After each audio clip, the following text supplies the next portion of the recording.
Dear friends, we need to talk about Yemen. The war in Yemen has been ongoing for almost 6 years. It has caused the world's worst humanitarian and development crisis, and the coronavirus pandemic has only aggravated the already terrible effects of the conflict. To end the suffering of the people of Yemen, the war must end. Only a political solution can lead to sustainable peace. As European Union, we have been working towards that goal. We have supported the United Nations and the efforts of its Special Envoy, Martin Griffiths. Still, we need to talk about Yemen to make sure that the conflict is not forgotten. And we need to try harder. This is the main message of the campaign we are launching today. While working on this campaign, we have heard stories of trauma, of displacement, of loss, of disease, of malnutrition. The list is long. But there are also stories of hope, of resilience, of courage, of Yemenis helping other Yemenis to get through the hardest of times.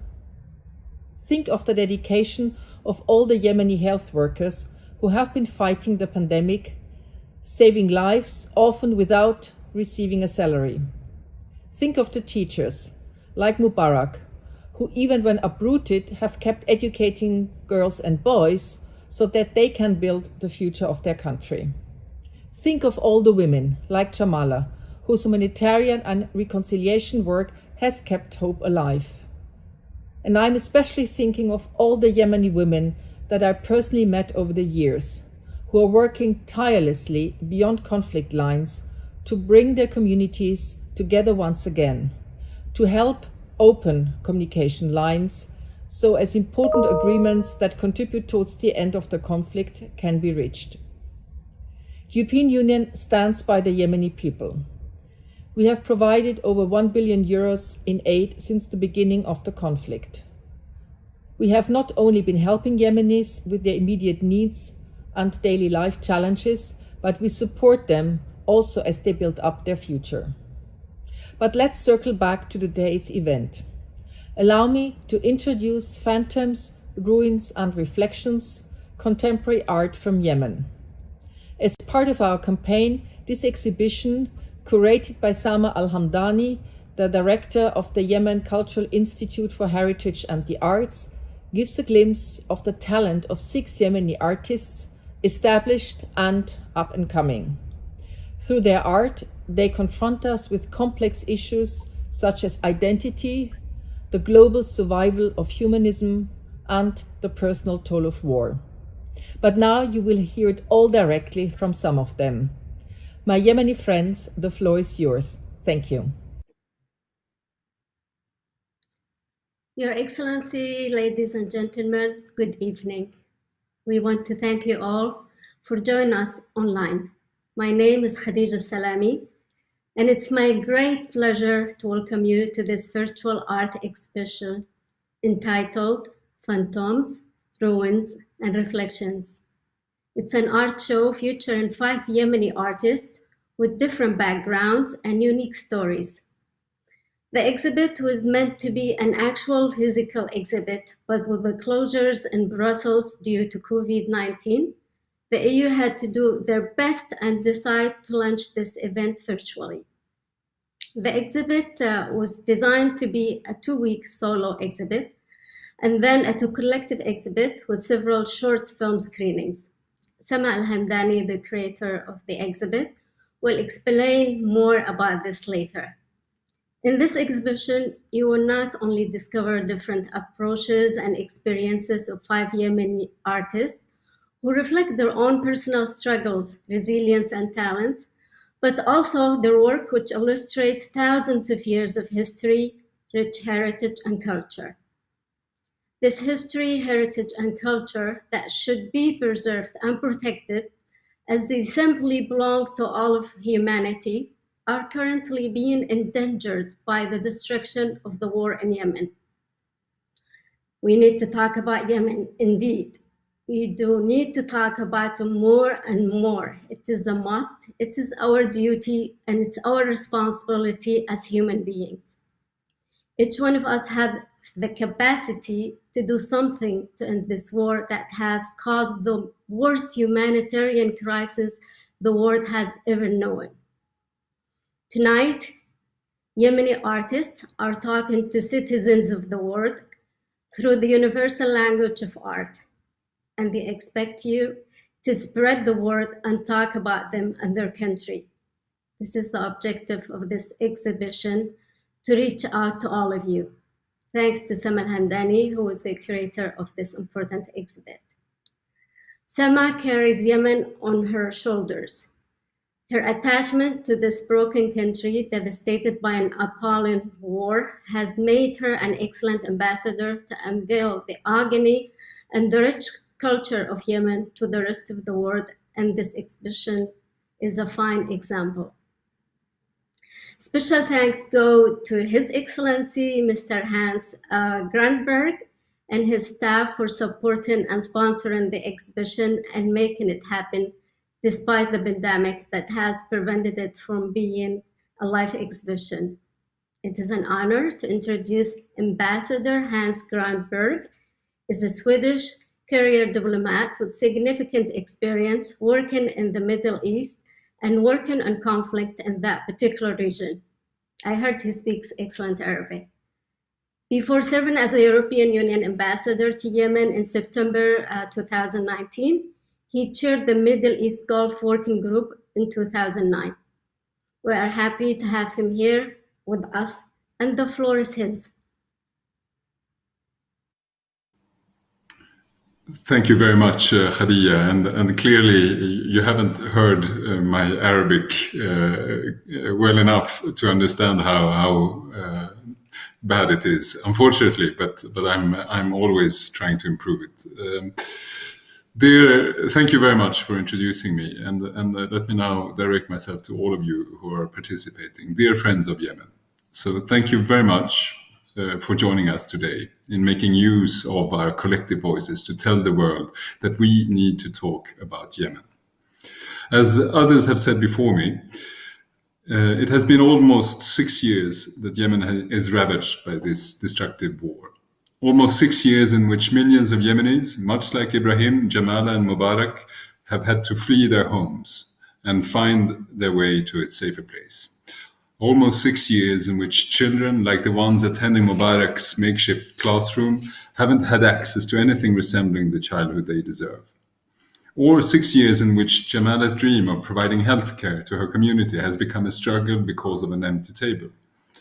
6 years have gone, where despite the ongoing conflict, normal Yemenis have proven again and again their strength, determination, and willingness to help each other.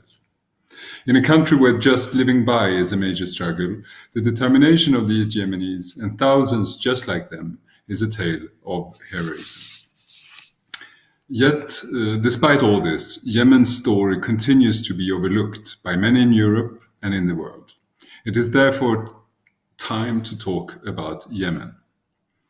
As ambassador of the European Union to Yemen, I have had the privilege visiting Yemen on a number of occasions.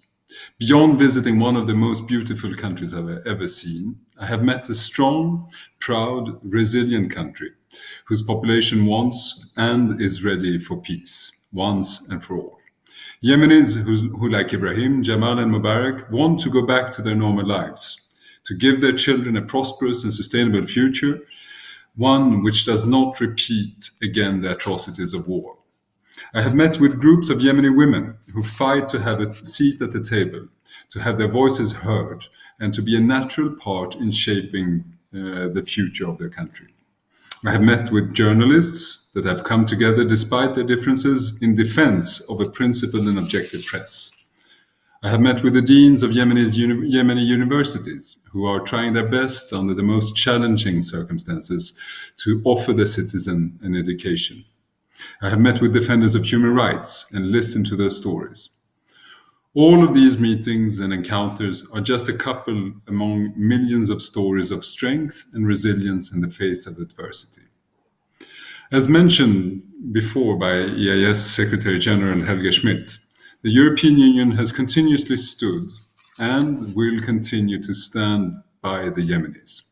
The European Union believes in the future of Yemen. We will therefore continue to offer our support to alleviate the grave humanitarian crisis, but also to build the sustainable foundations for the developments of Yemen's future. Let us here remember that the spread of the COVID-19 pandemic, which has transformed all of our lives, has also turned the grave situation in Yemen even bleaker, as the country's already ailing health capacities have been put under severe strain. This is why, in July, the EU launched one of the largest humanitarian air bridges to Yemen. More than 220 tons of medical supplies and relief were flown into Aden and Sana'a to continue providing emergency assistance to Yemenis in need. The European Union has also dedicated 14.3 million euros to a dedicated COVID response measure aimed at supporting health infrastructure systems and preventing them from collapsing. But as I said earlier, the European Union believes in a sustainable, inclusive, and peaceful future for Yemen. Yet, this future can only become a reality once this conflict is over, once the guns have gone silent. This war needs to end so that the Yemenis can regain their lives, so that they can regain their future. Therefore, the European Union supports the peace efforts in Yemen through permanent engagement with all parties to the conflict and by assisting the United Nations Special Envoy Martin Griffiths in his mission to bring on a peace process.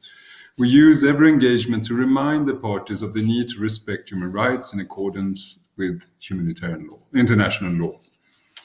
We will continue to raise our voices again and again in all rooms that will hear us, from Geneva to New York, from Cairo to Amman, from Riyadh to Sana'a, from Tehran to Aden.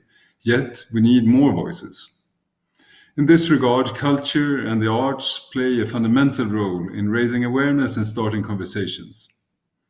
Culture is a crucial vehicle, a necessity for sustainable peace building, which helps to start the process of community healing. This is why the European Union will continue, and has already, but will continue to support Yemeni artistic creators, not the least by hosting an online human rights film festival on the occasion of the upcoming Human Rights Day on the 10th of December this year. Now, let us turn our attention to this superb virtual exhibition, Phantoms, Ruins, and Reflections. And to present it properly, I am most pleased to be able to introduce a dear friend of mine, Samah Hamdani, its curator. So please, let us talk about Yemen. Thank you so much for that warm introduction. I'd also like to thank Ms. Khadija al-Salami for the very generous and kind introduction. I am so grateful for this opportunity, as I think are many of the artists who are featured on it. Phantoms, Ruins, and Reflections, Contemporary Art from Yemen was a challenging task to take on because we want to talk about Yemen, but we also want to present art that is authentic to the artist's experience.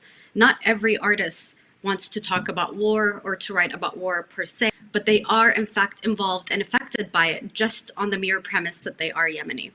And so for this show, the idea was to have two rotating exhibits, or two different exhibits that will take place after each other. The first one was titled Electric Morning, and it would feature 19 pieces by Yemeni artist Hakim al-Aqil. The other exhibit will feature 4 other artists that I will talk about as we move forward. But about this particular exhibit for Electric Morning, Hakim al-Aqil is the only artist who is currently living in Yemen. His artwork depicts horrific scenes from the war. He's the one who tackles the war very head on. And the reason that we called the show Electric Morning is because as I grew up and as I learned about his work and watched his work evolve, his particular work about the war is quite electric in the sense that it's shocking in the use of color and format.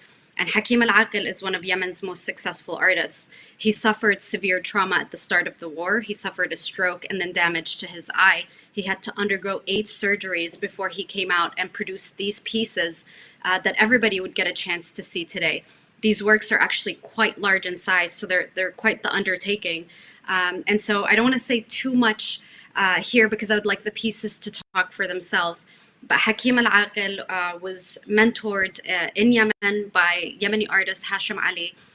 He then went to Moscow, where he got a degree in 1987 in fine arts. He continues to be involved with the Ministry of Culture and Tourism. He's constantly dedicating his work to Yemen. And I want to say that these 19 pieces are accessible in the catalog that is provided online and also on the EU's website for this exhibit. I encourage everyone to see them. But right now, let's see 10 of his pieces that are featured on the war, and then we take a look inside his studio where he can tell us more about how he feels.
معرض حداد كهربائي هو معرض يحتوي مجموعة من اللوحات، منها لوحات رسمت بعد أول قصف صاروخي على اليمن في 2015.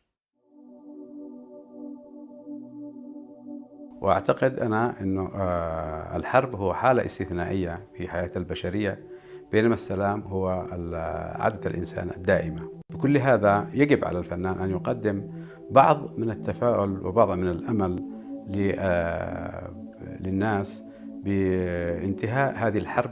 أنا أسميها حرب عبثية حقيقة، لأنها استهدفت كل شيء في اليمن، استهدفت التعليم واستهدفت الصحة واستهدفت البنى التحتية التي هي ضعيفة في الأساس. ونجد أيضا أن وسائل الحياة العادية أيضا انعدمت بسبب الحصار الجائر الذي الآن صار لنا تقريبا قرابة 6 سنوات بهذا الحصار الذي زاد الخناق.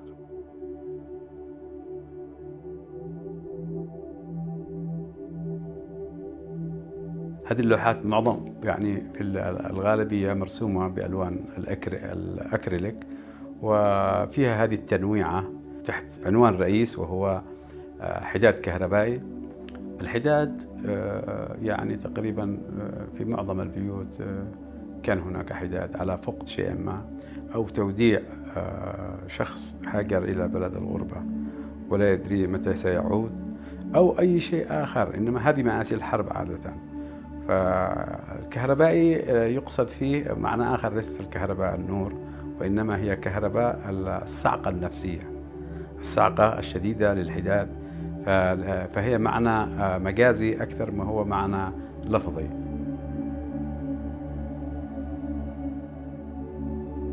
وأعتقد بهذا المعرض هناك تراكم معرفي وتراكم خبرة. قد حاولت قدر الإمكان أن أنقل فيه الكثير من المشاعر.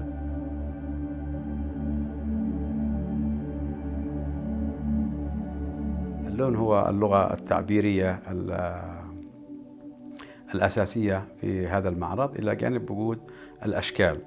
أيضا يحمل في طيات هذا المعرض مشاهد مختلفة لبعض المدن اليمنية، مثل القصف الجوي الذي تم على مناطق القرى بشكل عام، من صعدة إلى كل المناطق الجبلية، أحيانا قصف عشوائي، إلى جانب القصف الممنهج الذي تم على صنعاء.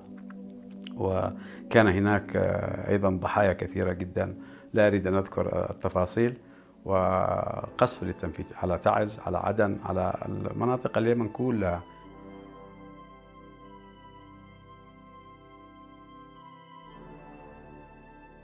المهم أنه هذا المعرض لا أستطيع أن أشرحه بهذه الكلمات البسيطة، ولكن أتمنى على المشاهدين أن يشاهدوا هذا المعرض بعين مختلفة وبرؤية مختلفة كما أشاهدها أنا، وكما طرحت رؤيتي، فعلى كل مشاهد أن يطرح رؤيته تجاه هذه الحرب في اليمن، تجاه ليس فقط في اليمن هذه الحرب، ولكن في أي بلد في العالم. وأتمنى من كل المنظمات هذه التي تنادي بحقوق الإنسان وهذا أن يسعى الجميع لإيقاف الحرب، لأن إيقاف الحرب هو الحل الأخير. لن تستمر الحرب هذه وهذه المعاناة إلى الأبد. أتمنى من القائمين على هذا المعرض أن يقلبوا أنظار العالم إليه لكي يشاهدوا أيضا مأساتنا الحقيقية. ومأساتنا الحقيقية تتلخص بأشياء بسيطة جدا، وتتلخص بكلمة واحدة، وهي نداء أوقفوا الحرب.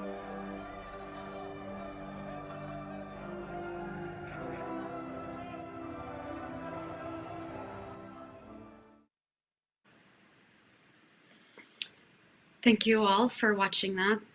Now I will talk about the rest of the exhibit. So Hakim's show is supposed to be from November 5th to November 19th as a solo exhibit. Then a series of 4 artists were going to present their artworks there. And unfortunately, due to COVID-19, we had to do a shutdown. We actually borrow from artist Alia Ali's exhibit Borderland 3 pieces into the next show.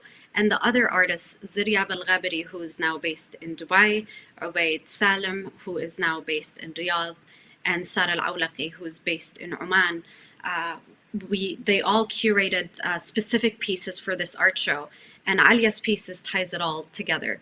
For the other portion of the show, we talk a lot more about human life, about heritage. Heritage has a heavy touch in the rest of the exhibit, where I tried as a curator to balance between how heritage influences the artist, but also how the artist is part of a contemporary dialogue that's taken place today. I think I will discuss that more as we move forward, but I wanted to introduce artist Alia Ali, who's also a panelist with us today. Alia Ali is a Yemeni-Bosnian-American artist who's based between Los Angeles and Marrakesh. When I actually first met her, I heard about her in Washington, D.C., and she was quite the activist. I was very struck by how strong she was, how educated and informed she was, and how her art was very extremely clean work, very professional, but also had multiple layers. The more I asked about her work, the more I understood that it was very deep. And so I'm very glad to have her be a key component of this show. And I would like to have her introduce her film Mahjar to us. We'll screen 4 minutes of that film, which is originally 14 minutes long.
Hello and assalamu alaikum. It's such an honor to be here, and thank you, Sama.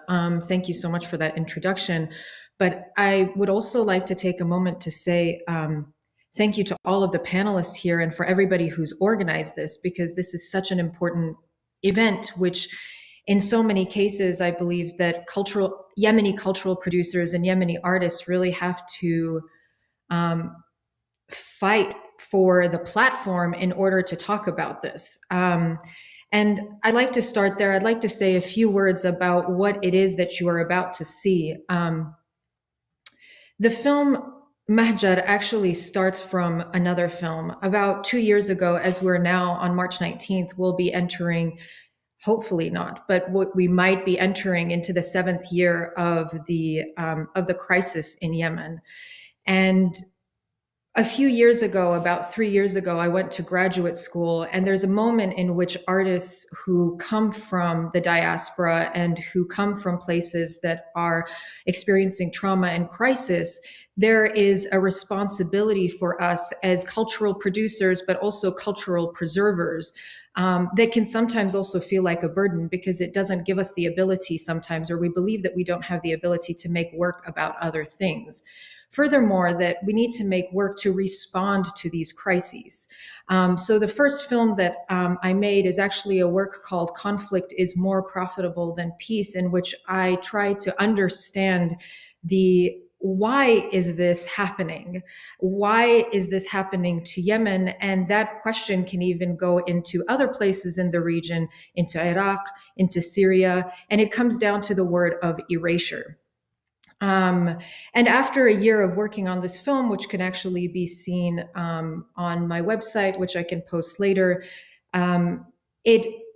it was very different from the work that I do, which is about color. It's about talking about the beauty of our culture rather than seeing us through our suffering. And the film really goes through a binder where rather than redacting the information, it's in fact revealing the information, not only highlighting victims, but also culprits. And I think that is important rather than talking about specifically that this is the worst humanitarian crisis. I think we need to think about why is it and who is responsible for that. And so I encourage you to see that. However, after working on it for a year, and it's an ongoing project because the war is still ongoing, I think there was this moment of which are words that have already come up by the ambassador and by Khadija, and even in the films, words of trauma, words of terror, phantoms, and thinking about how and erasure, really. And for me, how being able to look through the media and understand it, in fact, the most honest stories that were coming out of Yemeni Twitter feeds because so much was being censored. And because of my position of privilege, I was really overwhelmed by constantly seeing limp brown bodies. And again, through that, it's that suffering that happens. And I wanted to make a different type of narrative, an entirely different type of story. And but I had that privilege because I can turn off my phone, whereas Yemenis who are there, our brothers and sisters, cannot, because they are the ones who are bearing witness to this every single day. And as I will say once more, we are going to be entering into the 7th year, which is almost coming into a decade. And I think thinking about why is it happening is also considering, well, what is at stake? Perhaps people don't understand what is at stake and what is at loss. And this was what gave birth to what the next film is, which is Mahjar. I got a grant, the Alan Sekula Social Documentary Grant, in which I went to Dearborn, Michigan, Detroit, Michigan, Hamtramck, Michigan, and to Brooklyn, where there are some of the largest diasporic Yemeni communities within the United States outside of Yemen. And I worked with two incredible people, Awad Ghazali and Iman Ahmed. And all of us now being of the diaspora, Awad actually left the war in 2016. I was no longer interested in talking about the politics because I did this labor in Conflict is More Profitable Than Peace. I wanted to make a film by Yemenis and for Yemenis, and also something that could translate to people of the diaspora. And so in this moment, in these beautiful moments of actually trying to reconstruct our stories and our narratives, we were sharing, I would go into their houses and really be brought back to my childhood of growing up in Sana'a and, visiting my village in Qubayta, and smelling the bukhur, the frankincense and the myrrh and the richness, and eating selta and asid and the way that we even greet each other, and the performance and the honor of how we greet elders. And one of the stories that came up was a childhood story that we have, a myth called An-Najm al-Ahmar, the red star. And it was for us being in different places and completely different upbringings, I was quite surprised that we had this saying, because I thought it was only something that my grandmother had told me. And I should say it's not only a Muslim story, because also I come from also a Jewish background. My Yemeni side is both Muslim and Jewish, and so void of removing the religion and the politics of it, starting to think about that. And so the story is that 3,000 years ago, Yemen was Sheba, and we talk about Sheba, the land of Sheba. But even in the scriptures, we even think about the queen of Sheba and sometimes calling her Sheba. But she has a name, and she too has been tried to be erased. And her name is Belqis. And she was the most powerful ruler of the region. In fact, the Romans and the Phoenicians didn't even take over the land. They traded frankincense and myrrh, bukhur. And a powerful king from the north really wanted to meet her. And this king's name was Solomon. And so they communicated through the birds. And she said, if you are to meet me, then you must bring me a gift the size of my power. And so he did. And he brought her the red star. And so we always thought about this. Iman thought that it was Venus. I thought it was the sun, because Queen Belqis worshipped the sun. Awad just thought it was this mythical place. But it's something so beautiful that all Yemenis from 3,000 years ago to even now can share by looking at the red star that we've inherited from our queen. In 1997, 3 Yemenis, when NASA had sent the Sojourner Pathfinder to the first time to explore Mars, 3 Yemenis tried to sue NASA because NASA was invading our inherited land. The BBC, The Guardian, CNN had picked it up and had mockingly, had basically mocked these 3 tribesmen. And in this film, I honor them, because I think of what does it mean to not only colonize our land? It wasn't funny when other factions came into our land and looted our land from our heritage pieces, which are now in museums far away, in museums where many of us are banned from, in fact, because Yemenis are still banned from the United States, that we cannot even access them. And so what does it mean that people can come to Yemen and say that it's ours and occupy it? And now even occupy our myths and our dreams. And so this film is not made to respond to the crisis. This film is to give a gift to all Yemenis, to remind us that we are ancient. And I believe the ambassador, Your Excellency, you mentioned earlier that we are resilient, and I appreciate that. We are resilient, but I will also say that we are ancient. And for that, in each of us, we carry this ancestral knowledge that in fact cannot be erased. And so when we think about Yemen, Yemen is not only about, it's not another place that is being erased. Every Arab, if you are an Arab from one of the 7 tribes, you come from Yemen. And therefore, by the erasure of Yemen, you are erasing yourself. And so this film is dedicated to the Yemenis, both in Yemen and of the diaspora. And it's called Mahjar, Migration.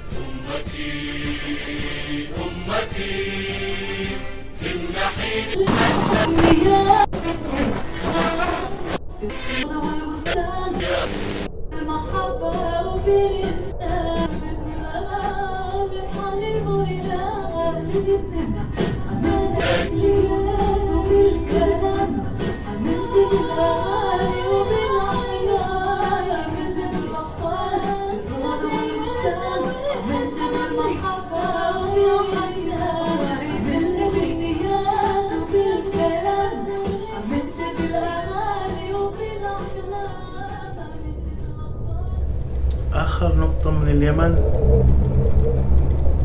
شفتها في جهاز الملاحة تبع كان الوقت لي طلعنا من الميناء اليمني ما يقارب الساعة 7:30 الليل. كانت آخر نقطة شفتها من اليمن أضواء الميناء بعد ما يقارب 20 دقيقة.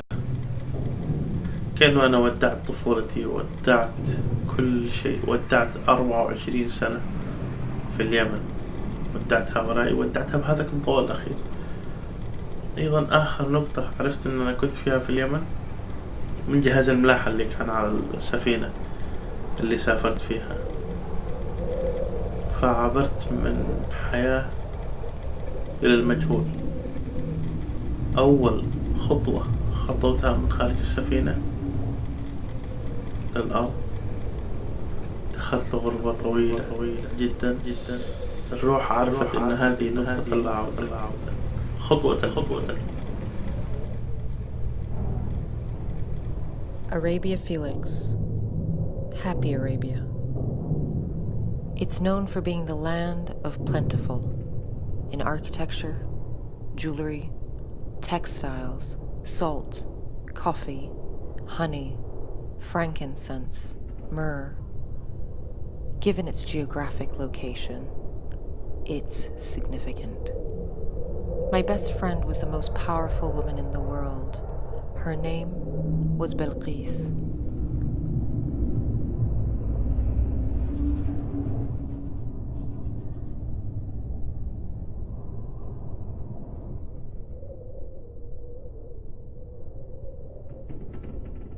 She ruled the land of Sheba. She loved the sun just like I love the moon. We kept each other company. While I weaved my webs, she wove her poetry. She was smart and she was powerful, and for those two reasons she was feared. She was also very beautiful, but she knew that beauty was a trap because beauty, she would say, expires. Knowledge never does. One day, a hoopoe bird comes to her kingdom and asks Queen Belqis many, many questions, all of which she has the answers to. The hoopoe bird tells her that a king from a distant land heard rumors of her and would like to visit her. She agrees, under the one condition that he brings her a gift that he sees would match her power. Time passes and the king arrives to her kingdom. And to match her power, he gives her the red star. She accepts this gift, and from this day forward, the children of Saba would suffer the consequences of having their land fall into the hands of others, and others, and more others.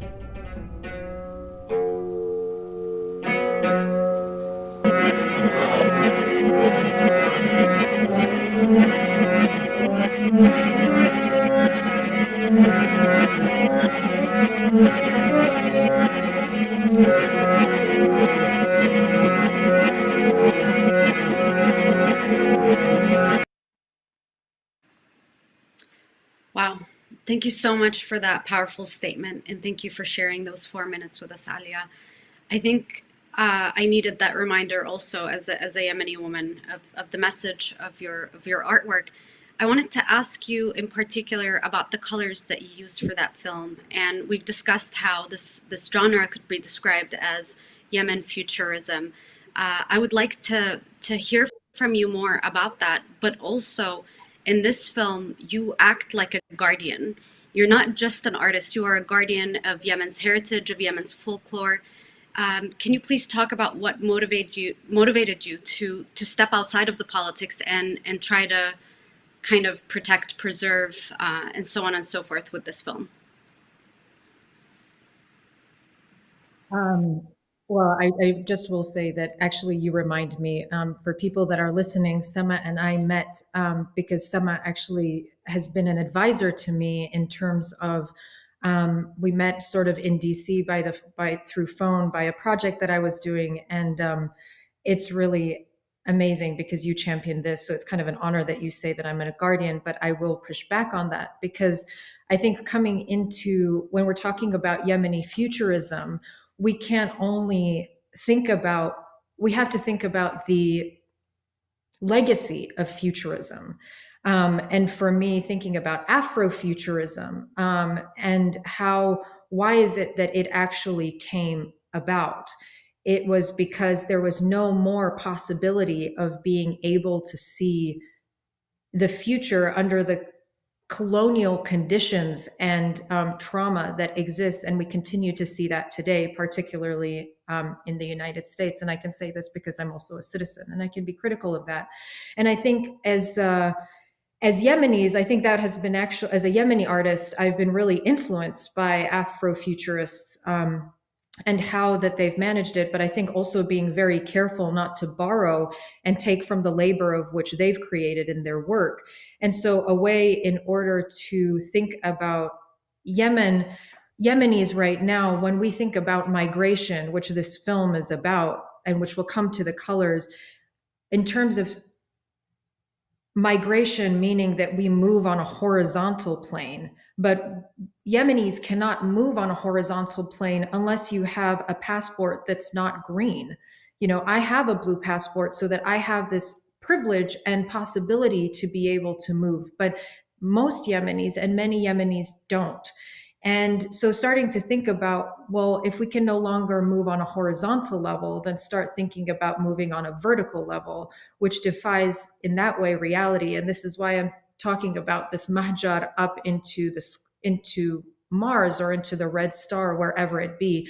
And suddenly you start going into what people would kind of consider science fiction in order to create this other world. So we do this in order to talk about much more difficult things through symbolism and through certain representation. And when, I actually wasn't very interested in science fiction, and right now I'm obsessed with it because and I'm 35. I think people kind of come to this a little bit earlier, but I think that it's incredibly brilliant and nuanced. And when I started looking at our heritage, and as I mentioned earlier, our ancestral knowledge, it is so incredibly rich with symbolism that could be applied in terms of creating new spaces, radical spaces of imagination and living and existence, really. And I think a good way when you're talking about the colors, well, the film is a looped film. And as I mentioned with the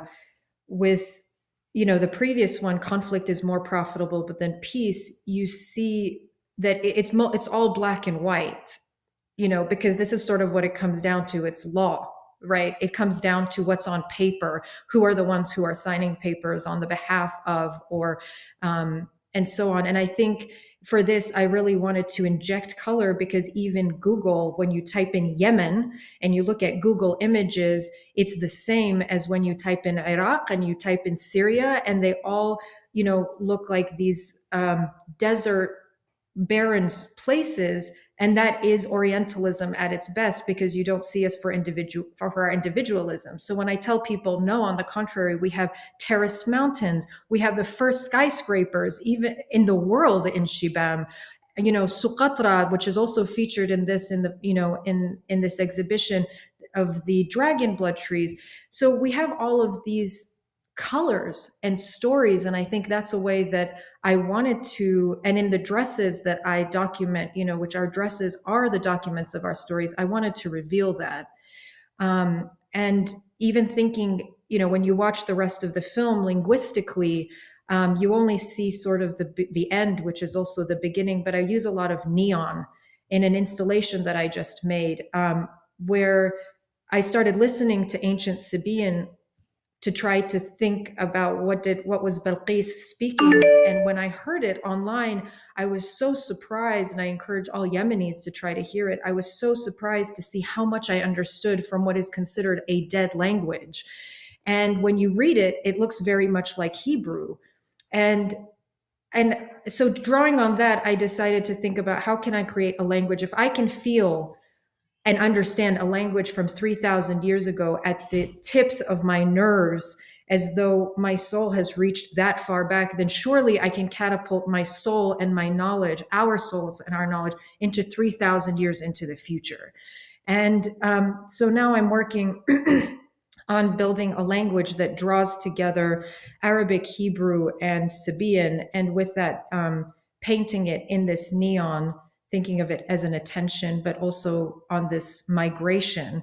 And when we think about even Awad's story that we saw in the film, where he's narrating. It's not a story because it's a fact.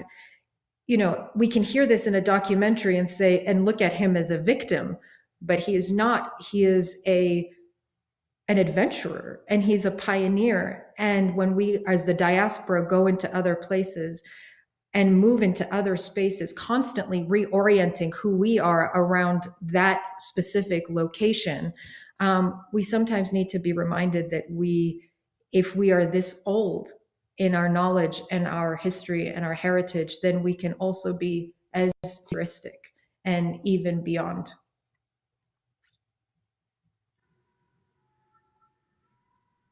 Well, this is so interesting, but unfortunately, you only have 15 minutes for Q&A. I already received a lot of questions, but I'm going to go ahead and ask questions, a few questions, so to allow other people to ask. And you can always advise you also to send through WhatsApp. So my first question will go to Sema. Sama, I see you are wearing a beautiful piece of jewelry. Is there a story behind it? Before I move to other questions. Thank you. So I actually want to draw on what Alia said about tradition and costume and having something ancient. I actually tried to do something like that today, where I borrowed a piece from Marjorie Ransom's private collection. She wrote a book on Yemeni jewelry called Silver Treasures from Sheba. And this piece is actually Harazi made by Ismaili Yemenis. So I was also trying to represent another different group from Yemen that doesn't usually come right to mind. So this is about the piece. Okay, my other question, because I found the other questions are more interesting than mine, but I'm gonna go ahead and ask you this question. How did you come up with the idea and why you did choose the artists you worked with?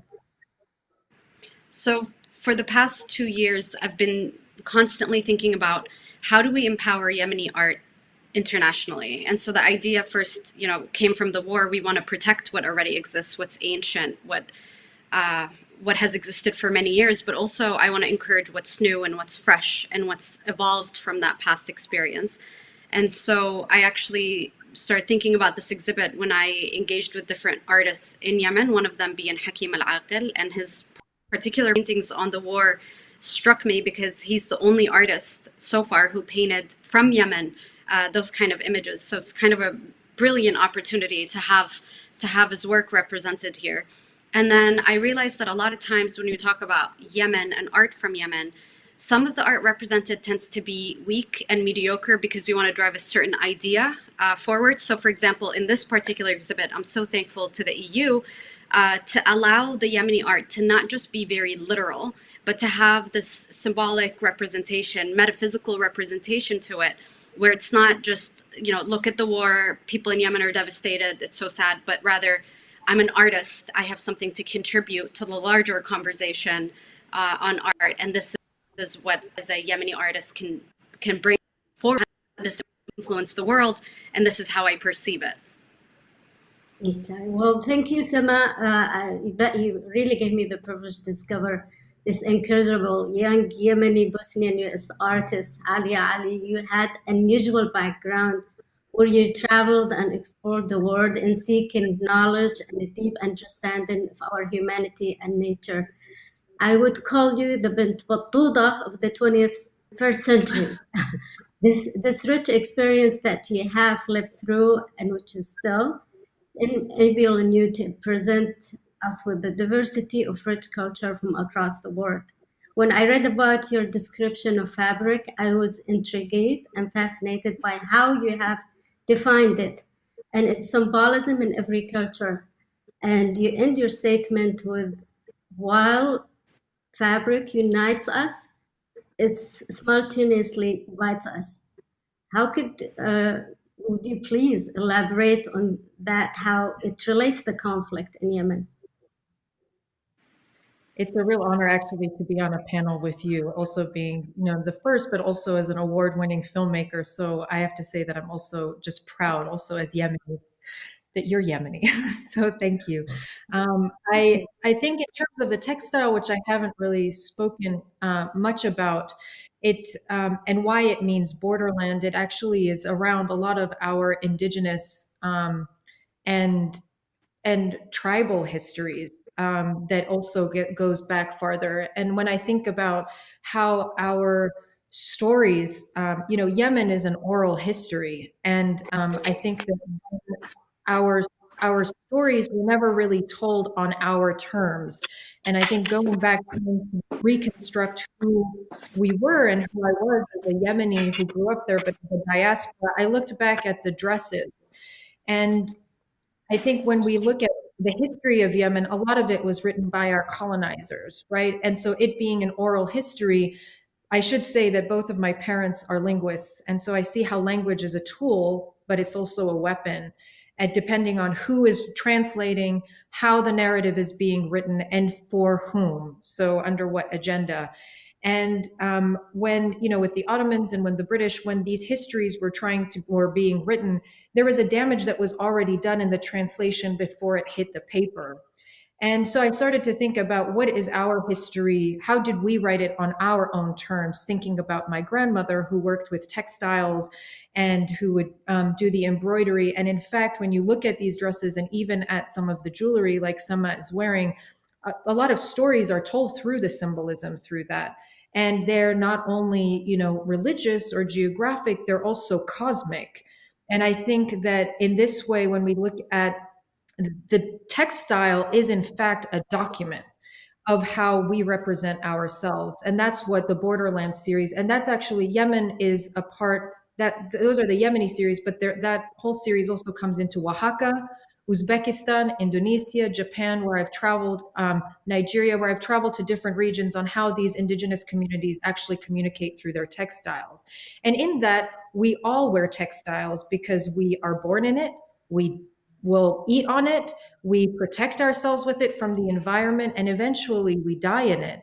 And so it's something we all touch every day, but it's also what defines our differences. Sometimes we can say it by, especially in Yemen, when you wear a specific dress, like even the jewelry like Sama is wearing, we know it's Hijazi, or we know that it's from Saada, or we will know from Tihama. And I think that rather than seeing it only as something beautiful or perhaps decorative, it is in fact really political, and it is historic, and it's a narrative. Thank you. I'm going to move to the ambassador and ask him one question because I have so many questions that I prepared, and there are other people are sending me questions, but this is a question for the ambassador. Why do you think Yemeni art gets overlooked, and how does the EU currently support Yemeni art, culture, and heritage, and how will the EU support continue to grow in Yemen while the conflict is still ongoing?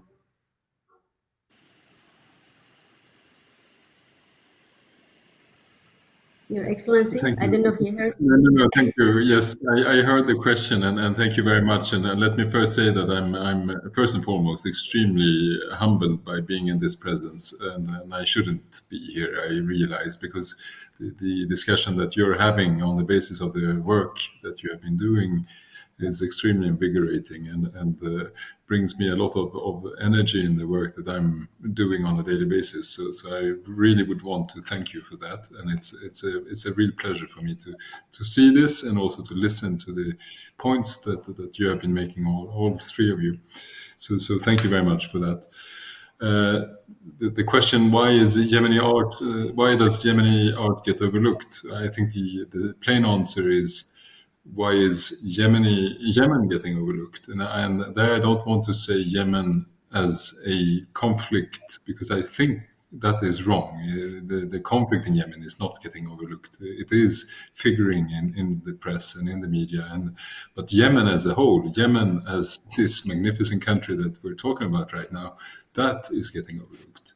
And when we talk about Yemen, exactly as Alia just mentioned, you Google Yemen, you will see pictures of misery. You will see pictures of destruction, and that might be the result of 6 years of conflict that we will need to manage, and that Yemenis will need to come to an end with. But that those 6 years of conflict will and cannot destroy what Yemen is, and this is there. I think this discussion about how you link past and the richness of Yemeni's past to the future. And I really like the point about if you have such a rich past, you can be you can afford to be futuristic. I really like that, and I will bring that as a own way of reminding myself of what I'm doing, and it also ties back to the point that I was saying before, that Yemen does believe in Yemen's future, and I think I mentioned that in my introductory remark. And I really want to re-emphasize that. Why is, and that brings me to the second point of your question, what are we doing and why are we trying to fund? I'm sure we're not doing enough, but still, because we do believe in Yemen and in Yemen's future, and we do want Yemen to thrive, and we want to engage. I want to move the delegation to Sana'a. I want to enjoy the beauty of Yemen's hills. I want to enjoy the richness of Yemen's the culinary, the food that Yemen has to offer, and I want to offer that to my children. I have been there, and I have come back with magnificent stories to my children, and I want to have them experience that as well. So from that point of view. In a purely egoistic point of view, I want Yemen to thrive, but and for that to happen, I think that investing in culture is one crucial element, because that provides us with a magnificent lens that will help us getting a larger sense of who we are and where we belong. And that, I think, is really the discussion that is ongoing here right now. And that is something that we will try to continue. The delegation that the team in the delegation that which I'm heading, but also together with our colleagues in Brussels and with Yemenis, obviously, because they are the ones that we will directly support to. So I hope that this was partly an answer to the question that was asked. Yes, it is. I still have a lot of questions. I don't know if we have enough time to go through all this. It's almost 7:30, but I go with this question that's sent by WhatsApp. Where can we find more stories of Yemenis told by Yemeni artists? Are there movies or other formats you would recommend? So, Osama, maybe you want to answer that? Right. There's a lot of art on Yemen in and around. Right before I answer that, I just want to touch very briefly on the three other artists who were not mentioned as much as the other two. I want to talk about Ziryab al-Ghabari, who in his pieces, he used infrared photography and we printed his artwork on resin. It's quite the unique format, and he focused his exhibit entirely. It was 8 pieces, and it focused on the island of Socotra that had like unique flora and fauna, and the concept revolved around this legacy of the Brothers' Blood tree and how that tree came about. I really encourage everyone to take a minute to read about it because it's quite powerful. And then we have artist Ubayd Salem, who I was blown away at how talented he was, but like many artists, they don't have websites, they don't have gallery representatives. He's self-taught. So many Yemeni artists have to pursue this passion on their own, and I think he really represents, a person who has passion, who pursued it independently of any outside support. His pieces were commissioned specifically for this exhibit. A few of them featured architecture from Yemen and a surrealist aspect that was kind of woven into it. Ubayd's focus is ordinary life. What he loves most is to just have tea on the street in Hadramaut, where he's from, and have like kids run around and have ice cream. And the last artist also comes from different backgrounds. She's half Yemeni, half Omani, with Zanzibarian and Indonesian ancestry, which I think is also something very Yemeni, that Yemenis were the original migrants who kind of traveled everywhere. And so we have this culture that draws from everywhere. And what Sara did is, I was actually in Oman, we talked about sites in Yemen that were vandalized or destroyed either through terrorism, so like grassroots terrorism, or as part of the conflict. And being of Omani Yemeni mix, she said, well, I really want to add frankincense to these pieces. And so we had to find images of them from old postcards. She attempted to kind of heal the site by placing frankincense on it, which also ties into tradition and how Yemenis might deal with ailments in their history. And so Sara and Ziryab and also Ubayd Salim, they're all artists that are, they have accounts on Instagram, but it's really hard to have a database of who these artists are. And then there's what I really tried to do with this exhibit is to present and provide a new caliber of art that's coming out of Yemen. I think sometimes when we're in the midst of conflict, a lot of people would come and represent themselves as artists, almost as if Yemen is devoid from real talent. And I think the attempt here was to present a glimpse of what we could see. And here, I'm hoping that the EU would continue to sponsor this kind of exhibits and this kind of vision. Personally, I have the Yemeni Cultural Institute for Heritage and the Arts, and through it, I'm happy to send a list of movies and artists to whomever is interested. So I think that's the long answer to that. Okay, there's a question for Alia. Alia, which Afro tourists inspire you the most and why? Thank you for that question. That's amazing. I mean, of course, there's Octavia Butler, there is Sun Ra, but in fact, the one who's really inspired me the most is Colleen Smith, who I've had the honor and privilege of her being my mentor. And so she works in Los Angeles, but she's also works not only in this world, but in another world. And she's the one who's really opened up a lot of those avenues. And I'm really grateful to her. And I think there's also something to be said about not only Afrofuturism, but there's also Arab futurism, which I think I'm quite critical about because it lends itself also to this further orientalizing of it, where it really sort of brings in all the same suffering and trauma of Yemenis, of Palestinians, of Iraqis, of Syrians. And really, we all have our own stories, we have our own narratives, and it's a very different type of erasure that's happening to us. And so I think there is another artist, though, who is a Palestinian futurist named Larissa Sansour, who is really phenomenal. I think also the work of Miriam Benani, who's Moroccan French, is also somebody to really be looking at. And if I may also just respond to the ambassador with a comment that he had made earlier. Also, I'll just take this moment. Ambassador Thunberg, you'd mentioned that it would be something that's so egotistical for you to want to go back to Yemen and to want to take your children back to Yemen. And that's something that when you would go back into meetings and when you're talking about it, well, then I would say that it's not egotistical, because maybe when you are talking to other colleagues in the EU, to also think about me and other people that are on this, to say that it's a way for us to come back with you to Yemen to be reunited with our families. Because I think sometimes this is the story that also gets missed, is that we are also separated so much that Sama has to meet other Yemenis in Oman in these other spaces and even other worlds that we're creating. And we just want to go home too. And so I don't want to get Alia, but it's true, because we're Yemenis, we are deprived from going to Yemen because we're Yemenis, and we are, I would say, activists, because our name is on the list, and the coalition are preventing us from going there, because we talk about the war and we want this war to stop, and they don't like that. So we're not even, as a Yemeni, and not able to go to Yemen, and which is sad, because as Alia said, we have still our family.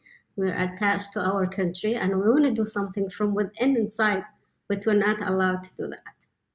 And I think it's just not only unfair, it's outrageous. So we're counting on you. So do we still have time, or I think the time is off, but I don't know if we can continue or not, because it seems so everybody they want us to keep going, but I don't know if we have this luxury to continue. You tell us, Your Excellency, do we have to stop? Or Sorry, your time I'm is over. sorry. We cannot hear you. I have full time, so for me it's not a problem. But maybe there might be issues with some of the producers. But I am all yours. So they have to tell us what to do because we cannot get in touch with them. So so there are other questions. I think we can take one last question. One last question. Okay, this one last question. How can the average European help an affected citizen from Yemen? By what means? Thank you. So we all need to answer this question. Wow. I think I'll jump right into that one. So this is a unique experience for me in that I'm trying to wear my art curator hat and cultural hat as opposed to my political analyst / activist hat. But I think this question needs me to change these hats a little bit and to start by merging both of them by saying I think the first step would be to read more about Yemen, not just as a humanitarian crisis, but more about the culture, the history of the country, and then possibly familiarize yourself with the food. So maybe ask if there are Yemeni restaurants in Europe where you're at, and go and see if you can have some of that food. Go on Wikipedia and Google or YouTube and look up Yemeni folklore and dance and get a sense of what it means to be from a different place that is not particularly European. It's not European at all, but try to do it from a way that you can still relate to it. I think that's what I tried to do in the US, where I tried to bridge that gap to not be looked at as so removed and so different, but rather connected. As a matter of fact, I had a discussion with the ambassador in February about some similarities between tribes in Sweden and possibly tribes in Yemen. So it's not that difficult to try and draw from your own background to understand what other people are like. And then from there on, if people want to help by spreading the word about Yemen, I think that's the easiest thing to do, is to share the information that you learned or something that grabbed your attention the most. You can share it with other people. Or if you want to take a more proactive role, there are a number of charities and ways in which you can contribute financially to Yemen. But I think the most important thing is that don't let Yemen be a little blurb, like a thing that you did one time in March 2020 or one time on this particular month. Try to revisit it. Try to build a relationship with this concept of Yemeni culture, art, heritage, in order for this empathy and connection and curiosity to become whole. So that I don't know if anyone else wants to take a jab at that question. I think you said it all, but Alia maybe want to say something.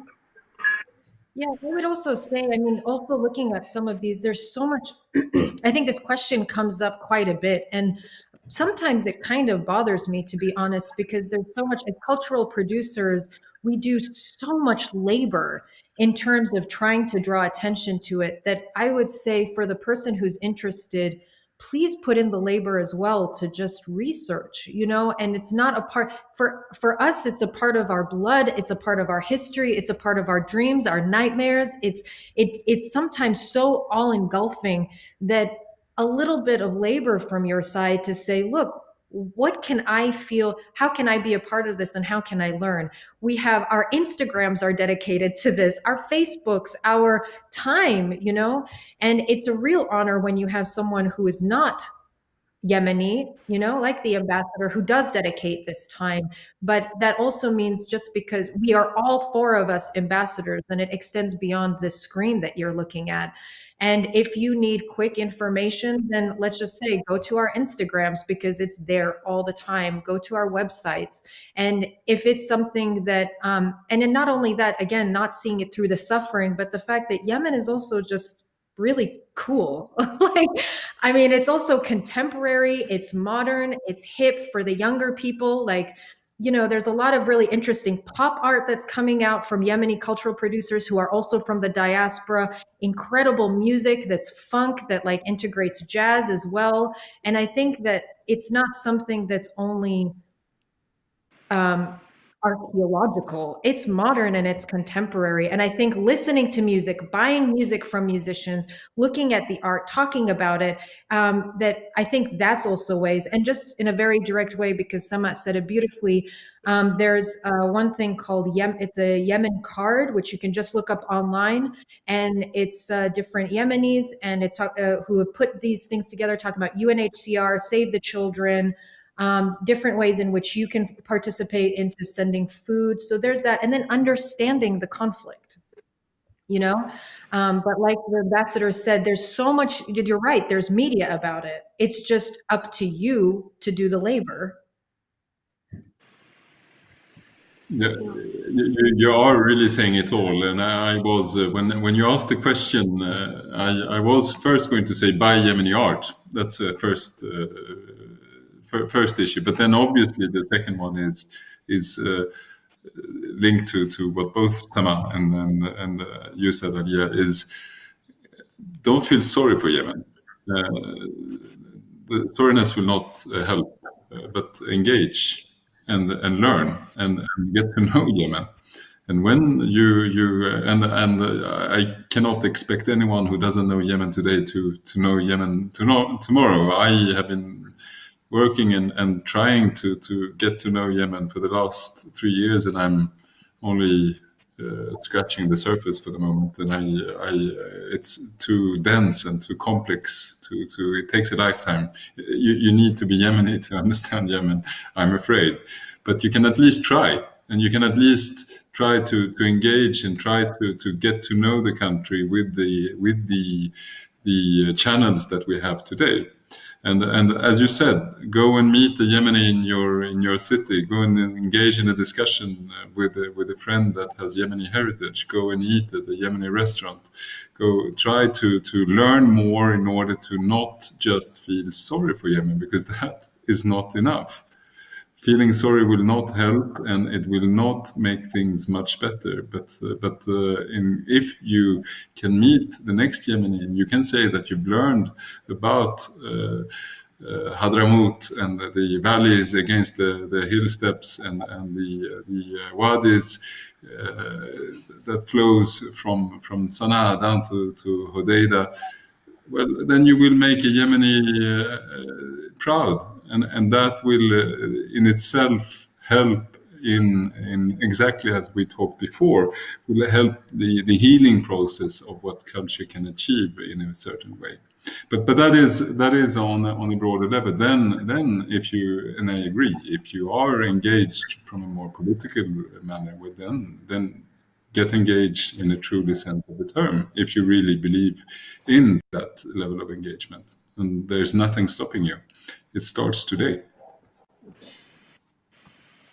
Yeah, exactly. When I was in Yemen in 2017, I was so surprised how the Yemenis have so much hope in the European community and having pressure in stopping this war.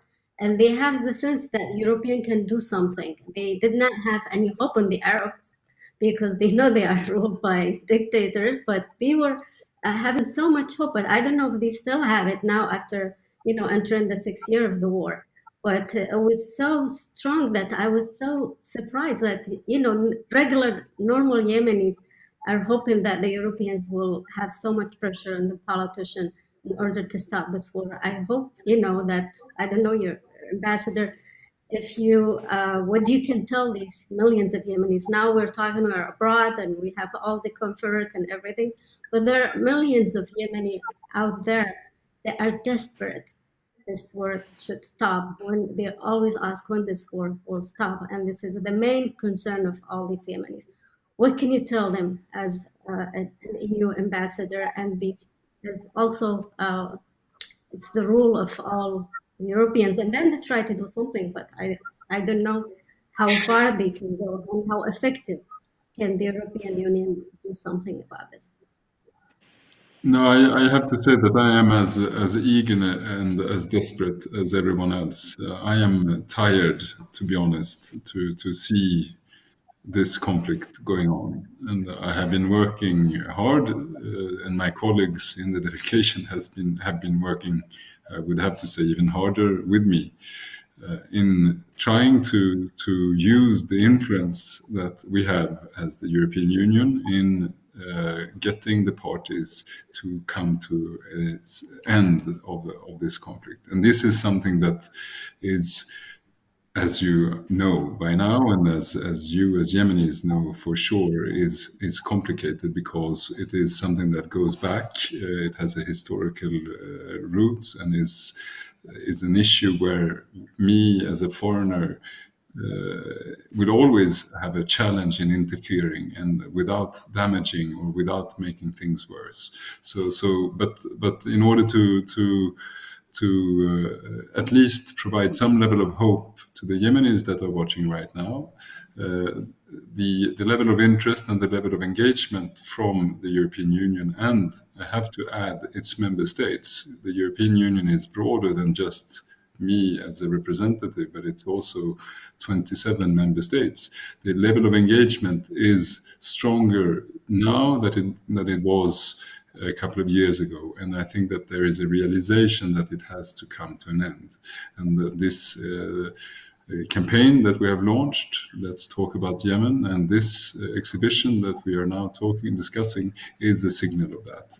So really, there I cannot promise anything, but that our hard work will continue together with the UN and together with the parties, and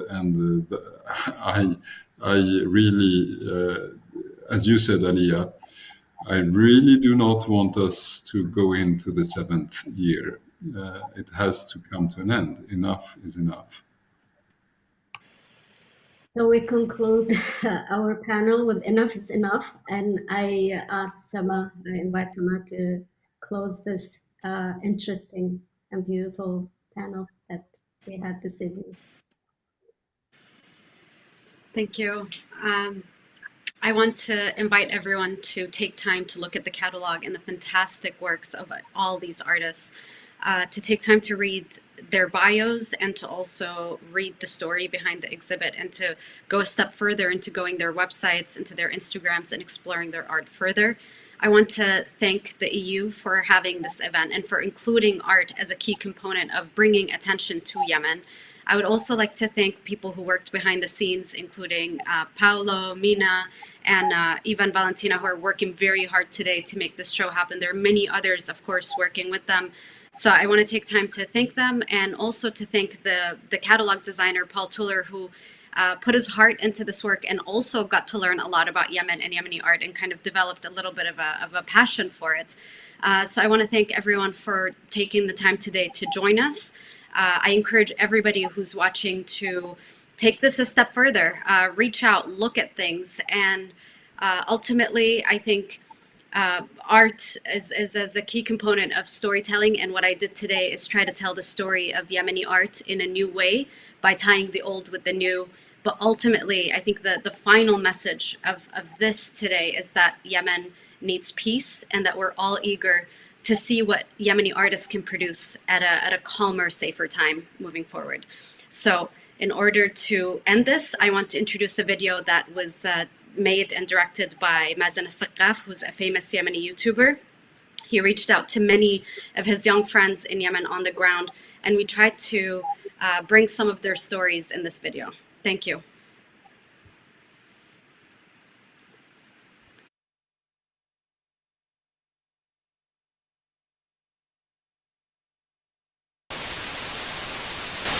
في وطننا الحبيب على امتداد الساحة اليمنية.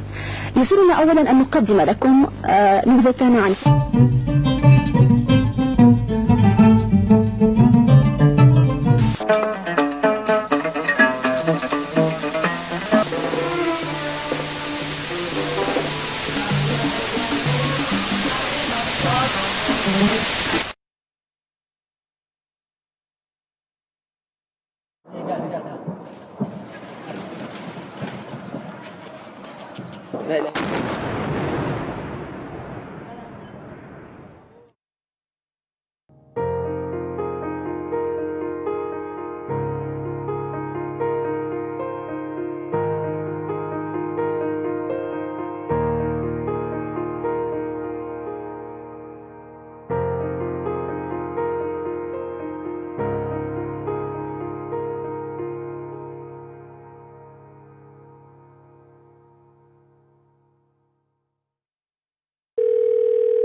صار؟ أنا مش فاهم شيء صراحة. باطل على العمر الذي من غير محبوب جذبنا. باطل على أيام سنت ما طعمناها سوا. بس تعال وطهر قلوب غدارت بها الظروف. ليتي الغالي تجي وتشد حدود الفتور. ألو، إيش في؟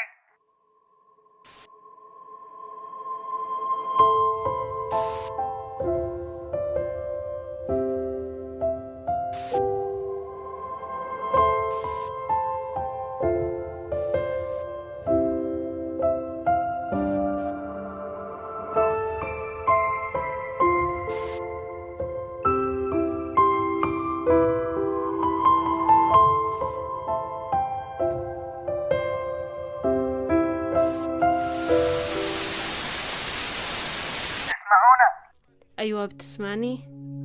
كيف حالكم؟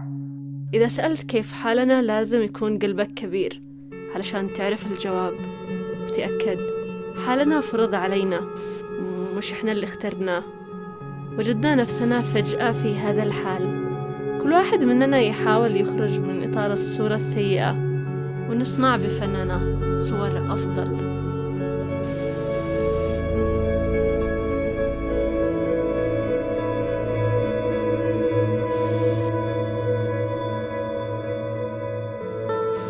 ما سمعت شيء صوت، ما في صوت. شكلي أنا بحاول أكلمكم مرة ثانية، بس يعني كنتش تعرف كيف حالكم.